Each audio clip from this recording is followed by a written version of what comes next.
अस्सलाम वालेकुम दोस्तों, मेरा नाम है अली उमर हमेशा की तरह मौजूद है और आप देख रहे हैं जिस वक्त क्रिकेट हमारे अली शो को कैसे देखना बनता है। दोस्तों आप लोग से बात करने जा रहे हैं, बात करेंगे जी आज आपके साथ टॉप न्यूज के सेगमेंट आप लोग शेयर करेंगे। नंबर 1 पे आप लोग से बात करने जा रहे हैं, क्या आगा बन सकते हैं फुल टाइम कैप्टन, मतलब कि आपके ओडीआई के भी, T20 के भी, टेस्ट के भी, ये क्या कहानी वो आप लोग से बात करेंगे। बात करेंगे पाकिस्तान क्रिकेट बोर्ड सिलेक्टर्स को कर रहा है फारिग, कौन है वो और क्यों फारिग कर रहे हैं वो आपको बताएंगे। पीसीबी ने मेंटोर्स को फारिग करने का प्रोग्राम बना लिया है, वो भी आप लोग से शेयर करेंगे। रैंकिंग्स आई है जी T20 की, बाबर रिजवान साहब डाउन गए हैं, हारिस नवाज जो अब गए हैं, जाहिर बात है वो खेल नहीं रहे, और शदाब की बेहतर हुई है, क्या कहानी है वो आपको बताएंगे। एशिया कप 2025 का क्या बनेगा वो भी आप लोग से शेयर करेंगे। बाबर के हवाले से बात करने जा रहे हैं कि क्या T20 में बाबर वाकई वापसी करने जा रहे हैं वो आपको बताएंगे। बात करेंगे ऑस्ट्रेलिया ने एक WTC की टीम बनाई है और पाकिस्तान के 2 स्पिनर्स को भी पिक किया है, कौन है वो आपको बताएंगे। ऑस्ट्रेलिया ने अपना स्क्वाड अनाउंस कर दिया T20 का अगेंस्ट वेस्ट इंडीज, वो आप लोग से शेयर करेंगे। और इसके एक और भी अपडेट आ रही है वो भी आप लोग से शेयर करेंगे। तो अगर आप हमारे चैनल पर नए पहली बार आए, चैनल को अभी सब्सक्राइब करें और साथ लेकर बेल आइकन बजाना। तो बात का खास करते हैं नंबर 1 खबर के साथ, उमर बस आ रही है।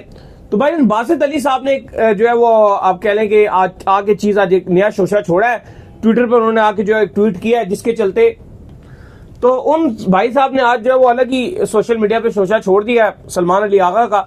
लेकिन हम आपको काफी टाइम पहले ही बता रहे थे कि सलमान अली आगा का नाम जो है वो डिस्कस हो रहा है ओडीआई कप्तानी के लिए, लेकिन दाऊद टेस्ट की कप्तानी के लिए भी जो उनको कंसीडर कर रहे हैं तीनों के लिए, लेकिन टेस्ट के लिए तो आपके जो साउथ शकील हैं वो भी जेरे गौर हैं।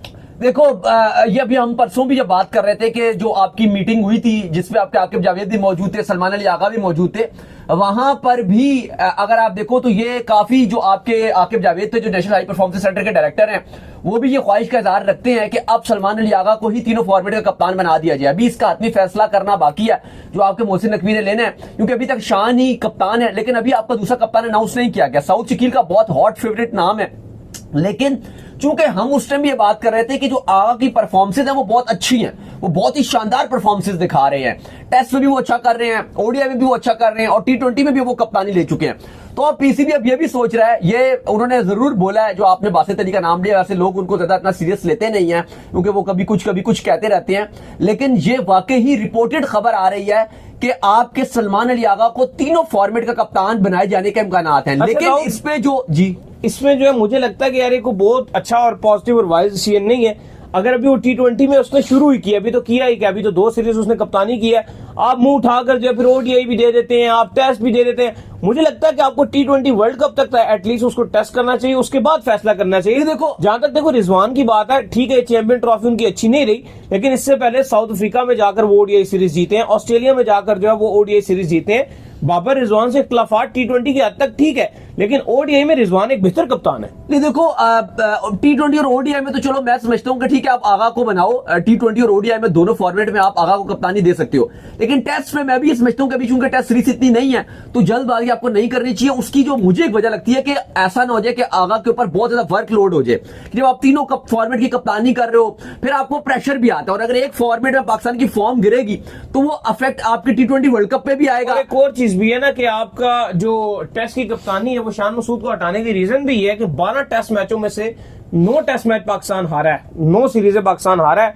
सिर्फ 3 पाकिस्तान को उन्होंने जितवाए टेस्ट। तो वो अगर आप साउथ शकील को भी कप्तानी दे दो तो मुझे लगता है उसमें कोई बुराई नहीं है अगर आप टेस्ट की कप्तानी साउथ को भी दे दो, लेकिन फिलहाल पीसीबी ये कंसीडर कर रहा है कि आगा को कप्तानी दी जाए। अब देखें, अब ये जो कप्तानी का मामला चल रहा था कि शदाब खान पहले T20 के कप्तान बन रहे थे, आज उसका भी पंडोरा बॉक्स खुला है कि शदाब खान स्ट्रॉन्गेस्ट कैंडिडेट थे कप्तानी के लिए, लेकिन फिर आगा को जो कप्तानी दे दी थी, क्योंकि कहा गया कि जब चेयरमैन मोहसिन नकवी ने कप्तानी के हवाले से पूछा गया तो जो 6 लोगों से पूछा गया था 2 बंदे उनमें से नहीं अवेलेबल थे, एक आपके वकार यूनस नहीं थे और एक आपके जो शोएब मलिक थे वो किसी मसरूफियात की वजह से शिरकत नहीं कर सके थे, लेकिन आपके सरफराज अहमद उन्होंने नाम लिया था कि शदाब खान को कप्तान बनाया जाए। सकलैन मुश्ताक से पूछा गया, उन्होंने कहा शदाब खान को कप्तान बनाया जाए। मिसबाउल हक से पूछा गया, मिसबाउल हक से सबसे पहले पूछा गया कप्तान किसको बनाया जाए, तो उन्होंने कहा कि शदाब खान को कप्तान बनाया जाए। तो शदाब स्ट्रॉन्गेस्ट कैंडिडेट थे, लेकिन वहाब रियाज जो थे वो ये चाहते थे, उन्होंने मोहसिन नकवी को कहा कि देखें शदाब खान की अभी अपनी जो परफॉर्मेंसेज है और शायद वो 11 पे जगह ना बना सके, तो आप उनको वाइस कप्तान बना दें और आगा को आप कप्तान बनाएं। तो इन 3 की जो बात थी वो फिर मोहसिन नकवी को उतनी पसंद नहीं आई जितनी बात उनको वहाब रियाज की। उन्होंने कहा इनका पॉइंट वैलिड है, और फिर शादाब को वाइस कप्तान बना दिया गया और आगा को फुल टाइम कप्तान बना दिया गया। तो ये उसकी आप कह लो कि कहानी थी। खैर इसके बाद जो अपडेट आ रही है वो आ रही है सिलेक्टर्स को लेकर। तो सिलेक्टर्स जो है वो आपके वो फारिग होने जा रहे हैं, जिसमें जो है वो असद शफीक का नाम है, अजहर अली का नाम है। ये जो बांग्लादेश के खिलाफ सीरीज हुई थी इसमें भी उनकी कोई इनपुट शामिल नहीं थी, उन्होंने इतना टीम को इसमें भी सिलेक्ट नहीं किया। रीजन यही बताई जा रही है कि बहुत इनएक्टिव रहते हैं, इतना टच में नहीं रहते हैं भाई। हाँ देखिए, इस टाइम अब आपका जो पाकिस्तान क्रिकेट बोर्ड है वो बहुत सारी तब्दीलियां करने जा रहा है और खबरें ये आ रही हैं कि अजहर अली और असद शफीक जो कि बिल्कुल ही पिछले 3-4 महीने से बहुत ही इनएक्टिव नजर आते हैं, ना आपकी डोमेस्टिक क्रिकेट में एक्टिव नजर आते हैं, ना कोई प्लेयर्स के कोई खास नाम बताते हैं कि इसको पिक किया जाए उसको पिक किया जाए। अभी जो बांग्लादेश की सीरीज भी थी इसमें भी कोई इनकी खास इन्वॉल्वमेंट नजर नहीं आई। इसमें भी आकिब जावेद की बहुत ज्यादा इनपुट शामिल थी और माइक हैसन और आगा की जो इनपुट थी तकरीबन वही थी और उन्होंने ये टीम बनाई है। तो कहा जा रहा है कि अब इनको हटा के किसी दूसरे तीसरे को इनकी जगह शामिल किया जाएगा। तो अब ये फैसला किया जा रहा है। आई थिंक ये अच्छा डिसीजन भी है। बाकी असद शफीक को कहा जा रहा है कि कहीं और वुमेन्स की सिलेक्शन कमेटी के साथ जोड़ा जाएगा और कोई उनको कोचिंग भी दी जाएगी, साथ ही साथ अजहर अली जो है उनको फारिग कर दिया जाएगा। खैर इसके बाद जो अपडेट आ रही है वो आ रही है मेंटोर्स के हवाले से। तो पीसीबी जो है वो मेंटोर्स को फारिग करने जो है वो जा रहा है और मेंटोर्स जो है उनको टाटा बाय बाय जो है वो होने जा रही है। आपको पता है कि 50-50 लाख रुपए पीसीबी से हर मंथ जो है वो ले रहे हैं, टूर्नामेंट के अंदर सिर्फ आते हैं, बाकी सब अपनी मसरूफियात कायम रखी हुई है, कोई खास टैलेंट निकाल कर देने में कामयाब भी नहीं हुए हैं। देखिए, हमने ये आपको 1 महीना पहले बताया था कि पीसीबी मेंटोर को फारिग करने जा रहा है, लेकिन आज की जो अपडेटेड रिपोर्ट है पीसीबी ने तमाम मेंटोर्स को कहा है, Shoaib Malik already step down कर चुके हैं, रिजाइन दे चुके हैं, पर पीसीबी ने बाकी सबको कहा है कि आप जो है वो रिजाइन कर दीजिए। लेकिन एक भी जो मेंटोर है वो रिजाइन करने को तैयार नहीं है। वो चाहते हैं कि पीसीबी हमें खुद हटाए और वजह यह बनेगी कि अगर पीसीबी उनको खुद हटाता है तो हर मेंटोर को 4 महीने की तनख्वाह यानी कि 50 लाख करोड़ 2 करोड़ हर एक मेंटोर को 2 करोड़ दिए जाएंगे। लेकिन पीसीबी ने तमाम मेंटोर्स की जो तनख्वाहें हैं वो रोक ली हैं और पीसीबी ने उनको बोला कि भाई आपको तनख्वाह नहीं मिलेगी, आप जो वो रिजाइन को दो, इस्तीफा दो, क्योंकि अब हमें आपकी जरूरत नहीं है। लेकिन कोई भी मेंटोर तैयार नहीं है इस्तीफा देने के लिए। अब देखें, पीसीबी की बिल्कुल ये जायज बात है, क्योंकि जो वकार यूनुस की अगर आप बात करें जो टीम के मेंटोर हैं, उन्होंने बिल्कुल पीसीबी के साथ काम नहीं किया। वो टीवी के साथ बैठे रहे और पीसीबी का शिकवा भी है बिल्कुल जायज है कि 1 रुपए का भी उन्होंने काम नहीं किया। मुझे तो दाऊद सबसे अच्छा जो काम लगता है टैलेंट निकालने में लाहौर कलंदर का लगता है। लाहौर कलंदर हमेशा कोई ना कोई अच्छा टैलेंट लाते हैं। अभी देख लो मोहम्मद नईम को भी लेकर आए हैं। फिर जितनी आपकी फ्रेंचाइज क्रिकेट पीएसएल जितनी गुजरी है, उन्होंने हर दफा किसी नए ऐसे खिलाड़ी को चांस जरूर दिया है कि जो अपना नाम बना। बिल्कुल ऐसा ही है। और अगर वो नाम बनाने में कामयाब हो जाता है तो इंटरेस्ट। अब आप मेंटोर्स की बात करें सबकी, तो जो आपके वकार यूनुस है वो टीवी पर बैठे हुए थे तो वो अपना काम कर रहे थे, इवन पीसीबी पर तनकीद भी वो बीच में करते रहे और साथ साथ हर महीने के महीने 50 लाख भी उनकी जेब में जाता रहा। अब वो रिजाइन भी नहीं कर रहे। उनका मानना यह है कि भाई आप मुझे 2 करोड़, मैं रिजाइन नहीं करूंगा तो ऑटोमेटिक पीसीबी को मुझे 4 महीने के जो है वो देने पड़ेंगे 2 करोड़। फिर अब इसके अलावा जो सकलैन मुश्ताक हैं वो आई थिंक यूके गए हुए हैं, यूके में है वो, तो उन्होंने भी रिजाइन नहीं किया, वो भी नहीं कर रहे हैं। पीसीबी अलबत्ता मिसबाउल हक ने भी अभी तक रिजाइन नहीं किया। सरफराज के हवाले से पीसीबी ये खुद ये चाहता है कि उनको किसी और डिपार्टमेंट में शिफ्ट कर दिया जाए। उम्मीद यही नजर आ रही है कि सरफराज की जो 50 लाख तनख्वाह वो उनको मिलती रहेगी और उनको सिलेक्शन कमेटी में शिफ्ट कर दिया जाएगा। जैसे अभी आपको बताया कि असद शफीक और अजहर अली को हटाया जा रहा है, तो जो स्पॉट्स खाली हैं सरफराज अहमद को सिलेक्शन कमेटी के अंदर डाला जाएगा। तो चलो वो तो अपने पैसे हलाल कर देंगे, वो वहां के वहां शिफ्ट हो जाएंगे। बाकी जो है जो मेंटोर्स के साथ पीसीबी काम करना नहीं चाहता, उनको पीसीबी चाहता है कि रिजाइन करे, लेकिन एक ने भी रिजाइन नहीं किया मलिक के अलावा। खैर इसके बाद जो हमारे पास अपडेट आ रही है वो हमारे पास अपडेट आ रही है बाबर रिजवान के हवाले से। तो बाबर और रिजवान जो है उनकी रैंकिंग जो है वो हुई है डाउन। और अगर आप हारिस की बात कर लें तो और साथ जो है वो हसन नवाज की बात कर लें, इनकी रैंकिंग्स में जो है काफी जंप देखने को मिली है। शादाब की भी काफी रैंकिंग इंप्रूव हुई है। जाहिर बात है बाबर रिजवान T20 खेल नहीं रहे तो रैंकिंग डाउन ही होगी, लेकिन पाकिस्तान के करंट खिलाड़ियों ने स्पेशली अगर हारिस की बात कर लें बड़ी शानदार परफॉर्मेंस दिखाई है। 200 नंबर से उठ के किस नंबर पे आए हैं जी? देखिए, बिल्कुल पाकिस्तान के जो यंगस्टर्स है जिन्होंने बांग्लादेश के अगेंस्ट परफॉर्मेंस दिखाई है उन सबकी रैंकिंग अपडेट जरूर हुई है। अलबत्ता पाकिस्तान टीम की जो रैंकिंग है वो अपडेट नहीं हुई, क्योंकि पाकिस्तान ने, बांग्लादेश एक लो रैंक टीम थी और पाकिस्तान को उतने पॉइंट्स नहीं मिल सके, रेटिंग नहीं मिल सकी कि पाकिस्तान की रैंकिंग जो है वो अपडेट हो सकती। तो पाकिस्तान की जो रैंकिंग है वो बदस्तूर उसी नंबर पर मौजूद है। अलबत्ता मोहम्मद हारिस जो सेंचुरियन थे और पाकिस्तान की तरफ से पहले नॉन ओपनर बल्लेबाज थे जिन्होंने T20 में सेंचुरी स्कोर की थी, कमाल करके दिखा दिया था, उनकी रैंकिंग अब नंबर 30 पर आ गई है। 210 दर्जे की जंप मारी थी, 210 नंबर की स्लॉट की जंप मारी और अब वो पहुंच गए 30th आईसीसी रैंकिंग में। हसन नवाज ने 57 57 नंबर की जंप मारी है, 57 दर्जे तरक्की मिली है, और अब वो उनकी जो रैंकिंग है करंटली वो आ गई है 45। शादाब खान ऑलराउंडर की कैटेगरी में 10 दर्जे की उनको तरक्की मिली है, 10 दर्जे उन्होंने जंप मारी है, और अब उनकी T20 रैंकिंग है ऑलराउंडर कैटेगरी में 14th नंबर शादाब खान। लेकिन जो बाबर रिजवान है, जाहिर है चूंकि वो T20 नहीं खेल रहे तो बाबर आजम की थोड़ी गिरी है, रिजवान की भी गिरी है। बाबर आजम 12 नंबर पर आ गए हैं, रिजवान जो है वो 13वें नंबर पर बल्लेबाज की रैंकिंग में है। अगर बैट्समैनों की नंबर 1 रैंकिंग की बात की जाए तो ऑस्ट्रेलिया के Travis head number 1, Abhishek Sharma number 2 Bharat के, फिल सॉल्ट इंग्लैंड के number 3, Tilak Varma 4th, Surya Kumar 5th, Buttler 6, Sri Lanka के पथुन निसांका 7, सैफर्ड न्यूजीलैंड के 8, कुशाल परेरा 9 और रजा हेंड्रिक्स 10वें नंबर पे मौजूद हैं। बॉलर्स की रैंकिंग की बात की तो इसमें भी कोई भी पाकिस्तानी टॉप 10 में नजर नहीं आता। नंबर 1 में पाकिस्तान का भलाओ जैकब डफी को नंबर 1 रैंकिंग सिर्फ और सिर्फ पाकिस्तान की बदौलत मिली है उनको, जो पाकिस्तान न्यूजीलैंड खेलने के लिए गया था 5 T20s, उनमें उन्होंने भरपूर विकेट्स लिए और नंबर 1 बन चुके। उसके बाद से नंबर 1 नहीं है। नंबर 2 पे वेस्ट इंडीज के अकील हुसैन, नंबर 3 पे वरुण चक्रवर्ती, 4th पे आदिल राशिद, 5th पे हसरंगा, 6 पे जैम्पा, 7 पे बिश्नोई, 8 पे तिक्षाना, 9 पे राशिद खान। अगर आप देखो तो 10 में से number 1 Jacob Duffy fast bowler, बाकी आपको 9 के 9 अगले जो 9 है वो सब स्पिनर। ऐसा ही है, T20 में सारे स्पिनर आपको नजर आ रहे हैं रैंकिंग्स में। बिल्कुल। खैर जी, इसके बाद जो हमारे पास अपडेट आ रही है वो अपडेट आ रही है जी हमारे पास एशिया कप को लेकर। तो एशिया कप के हवाले से जो डेवलपमेंट सामने आ रही है वो यही आ रही है कि अभी करंटली जो आपका एशिया कप है वो कैंसिल नहीं हुआ, उसको थोड़ा होल्ड पर रखा हुआ है। आपका वुमेन्स का जो T20 वर्ल्ड कप है, सॉरी जो ODI वर्ल्ड कप है वो पहले खेला जाना है, लिहाजा जब वो वर्ल्ड कप हो जाएगा उसके बाद मामलात को देखते हुए फिर एशिया कप पर डिसीजन होगा। लेकिन फिलहाल अगर आप देखो तो जो एशिया कप के हवाले से काफी चीजें चल रही हैं। अभी आपकी एशिया कप की एक मीटिंग भी होनी है, जुलाई में आपकी ICC की मीटिंग होनी है, जिसपे T20 वर्ल्ड कप 2026 का शेड्यूलिंग और बाकी जो मामलात हैं वो सब तय किए जाएंगे। और उसके बाद जैसी वो मीटिंग खत्म होगी तो फिर आपकी एशिया कप की भी एक फाइनल एक और मीटिंग भी होनी है। लेकिन अभी तक चीजें काफी बेहतर नजर आ रही हैं। जो लग रहा था कि शायद उतनी चीजें अच्छी नहीं होंगी, उतनी बुरी भी चीजें नहीं है। क्योंकि अगर आप देखो एक चीज बुरी जरूर हुई कि जो आपका इमर्जिंग एशिया कप था वुमेन्स का वो जरूर आपका कैंसिल किया गया। लेकिन उस पे 2 रीजन बताए गए, क्योंकि श्रीलंका खुद भी इतना इंटरेस्ट अपना शो नहीं कर पा रहा था, क्योंकि वहां पर आपको पता है एक मच्छर से काटने जैसे डेंगी की बीमारी है, एक वैसी वहां पे बीमारी चल रही थी और कुछ मामलात भी हैं। और इस जो इमर्जिंग एशिया कप है ये वुमेन्स का होस्ट करने के बाद श्रीलंका को कुछ प्रॉफिट भी नहीं होना था, इसलिए उन्होंने कहा इसको कैंसिल कर दो, निकालो इसको, क्योंकि उसमें प्रॉफिट भी कुछ ही नहीं है, ना वो क्राउड ने देखना है, ना कोई पैसा मिलना था, कुछ भी नहीं। एक छोटी सी एक अमाउंट थी जो होस्टिंग की अमाउंट थी, जो होटल पूरे करने होते हैं, बस एक अमाउंट मिलनी थी, उसके अलावा कुछ भी श्रीलंका को प्रॉफिट नहीं था, तो वो कैंसिल कर दिया गया। लेकिन जो आपकी भारतीय टीम है BCCI है वो एग्रीड है पाकिस्तान से खेलने के लिए वुमेन्स के साथ वर्ल्ड कप में, जो अभी आपको खेला जाना है ODI।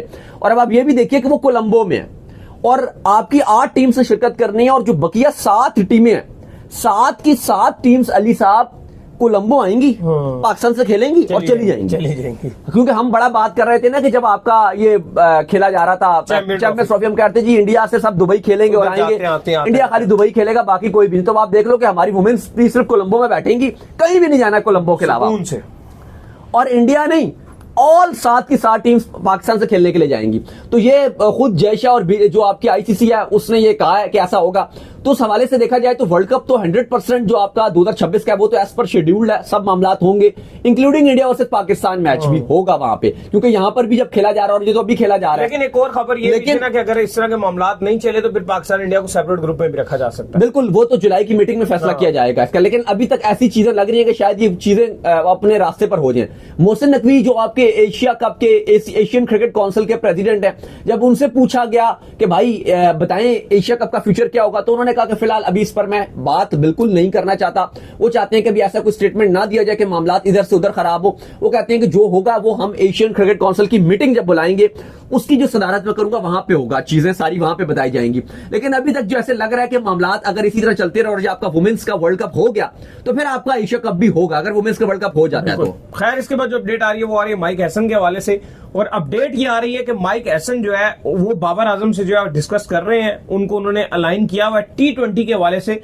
पॉसिबल है कि बाबर आजम आगे चलकर आपको जब पाकिस्तान की T20 में वापसी करते हुए दिखे। देखिए, जो कैंप लगा हुआ है आपका लाहौर में, आपको पता है कि इनिशियल ग्रुप में 22 लड़कों को बुलाया गया, 7-7 के खिलाड़ियों को बुलाया जा रहा है जो बैटिंग भी कर रहे हैं, बॉलिंग भी कर रहे हैं, फील्डिंग भी कर रहे हैं, लेकिन उससे ज्यादा इंपॉर्टेंट कि इंडिविजुअली तौर पर जो माइक हैसन है वो बड़ा अच्छा काम कर रहे हैं। कि हमने हमेशा देखा था कि कोचेस के दरमियान एक कम्युनिकेशन गैप रहता था, लेकिन जो माइक हैसन है ये प्लेयर्स के साथ न सिर्फ गुफ्तगू कर रहे हैं बल्कि लंबी लंबी मीटिंग, एक एक घंटे की एक एक प्लेयर के साथ मीटिंग कर रहे हैं, एक एक प्लेयर के साथ। तो ये एक बड़ी बात है। और हमने देखा कि बाबर आजम के साथ भी अच्छा घुल मिल जाते हैं। कल बड़ी ही जबरदस्त किस्म की मीटिंग की गई। जो माइक हैसन है वो बाबर आजम के साथ बड़े नजर आए, और उससे पहले भी ये चल रहा था कि माइक हैसन ने पीसीबी को भी ये बात बोली थी कि ओडीआई में तो मुझे 110% बाबर आजम चाहिए ही चाहिए, लेकिन मैं T20 में भी, जो आपका एशिया कप आपका दुबई में है या T20 वर्ल्ड कप श्रीलंका में आपने खेलना है, तो वहां पे भी जो स्पिन विकेट्स होंगे मुझे बाबर चाहिए होगा। मैं देखूंगा अगर मुझे बाबर मेरे प्लान में, और अगर बाबर आजम उस तरीके से खेल सके, मैं बाबर आजम से बात करूंगा कि मुझे आपका क्या रोल चाहिए, मुझे आपसे किस तरह की गेम चाहिए, एग्रेसिव चाहिए मुझे आप, मतलब वो ये रोल ऐसे देना चाहेंगे बाबर आजम को कि ठीक है जी आपने 20 पे 25 गेंदें खेलनी है और मैं चाहता हूं कि आप 120 के स्ट्राइक रेट प्लस से खेलें या इस नंबर पे आके खेलें, जो भी वो रोल समझना चाहते होंगे, एंकरिंग का रोल देना चाहते हैं, जो भी देना चाहते हैं, लेकिन वो कहते हैं कि मुझे बाबर आजम चाहिए। तो अभी कॉम्बिनेशन वो ट्राई कर रहे हैं। देखें अभी तो आपके 4 जो पहले हैं उसमें साइम फखर ओपनिंग करते हैं, नंबर 3 पे आपके हारिस आ रहे हैं, नंबर 4 पे हसन नवाज और 5 पे आ गए। लेकिन वो देखेंगे कि अगर इनमें से किसी एक की जगह बाबर की जगह बनी तो वो फिर इसको लेकर आएंगे। बाबर आजम को नहीं बन सकी तो फिर बाबर आजम ड्रॉप होंगे, लेकिन उन्होंने बाबर आजम को प्लान में रखा हुआ है। हमने आपको कल भी बताया था कि तकरीबन 40 प्रोबेबल्स खिलाड़ी हैं जिनके नाम भी आपको बताए थे, जो T20 वर्ल्ड कप 2026 में भी इसी में से पिक किए जाएंगे, और जो 2027 का वर्ल्ड कप है वो भी इसी में से पिक किए जाएंगे। तो बाबर आजम को उन्होंने T20 से भी आउट नहीं किया, और माइक हैसन के मानने के मुताबिक कि Babar Azam T20 world cup 2026 के प्लान में भी है। बिल्कुल। खैर इसके बाद जो अपडेट आ रही है वो आ रही है ऑस्ट्रेलिया के हवाले से। तो अपडेट ये आ रही है कि ऑस्ट्रेलिया जो है वो WTC जो है, आपको पता है कि WTC के हवाले से जिस तरह की सिचुएशन चल रही है, ऑस्ट्रेलिया फाइनल में भी है साउथ अफ्रीका के साथ, तो उन्होंने जो वो एक WTC की टीम अनाउंस की है जिसमें जितने टॉप परफॉर्मर थे जो इस बार WTC की साइकिल में थे, उसके चलते सारे प्लेयर्स को जब वो ऐड किया गया, तो पाकिस्तान की तरफ से जो है साजिद और माजिद, यानी सिर्फ नुमान को रखा है। नुमान, अब आप साजिद माजिद दोनों ने बड़ी अच्छी परफॉर्मेंसेस दिखाई थी, तो नुमान को जो उन्होंने इंक्लूड कर लिया है WTC की जो टीम है उसके अंदर। भाई देखिए बिल्कुल परफॉर्मेंस तो दोनों ने अच्छी दिखाई थी, लेकिन नुमान को जो WTC की टीम है उस पर रखा है। क्रिकेट ऑस्ट्रेलिया हर जो आप कह लो कि ICC की जब साइकिल खत्म होती है WTC की, तो वो एक टीम अनाउंस करते हैं जो पूरी WTC की टीम होती है। तो बड़े ऑनर की बात है कि वैसे तो हमारी पाकिस्तान की टीम कहीं नजर नहीं आती है, टॉप 4 टीम्स में भी नजर नहीं आती, नीचे से हम देखते हैं कि कभी आखिर में होती है, कभी आखिर से एक ऊपर होती है। तो वही हम और वेस्ट इंडीज की टीम और बांग्लादेश की टीम तो ऐसे नीचे से नजर आते हैं टेस्ट में WTC में।